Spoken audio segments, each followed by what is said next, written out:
నమస్కారం అందరికీ. రుద్రతాంత్రికం, క్షుద్రమాంత్రికం.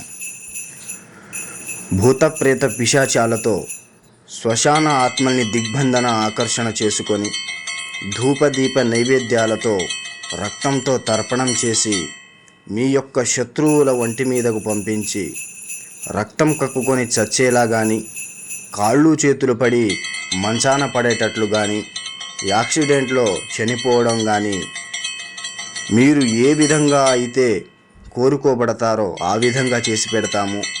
మీరు గతంలో ఇదివరకు చాలా ప్రయత్నాలు చేయించి చాలా డబ్బులు నష్టపోయి ఉన్నట్లయితే ఒక్కసారి మమ్మల్ని సంప్రదించండి. మీ సమస్యకు తప్పకుండా పరిష్కారం లభిస్తుంది. అలాగే స్త్రీ పురుష వశీకరణ కొంతకాలం ప్రేమించుకొని విడిపోయిన ప్రేమికులకు ఫోటో పేరు ద్వారా వెంటనే వశీకరణ అనేది చేయబడుతుంది. నమస్కారం.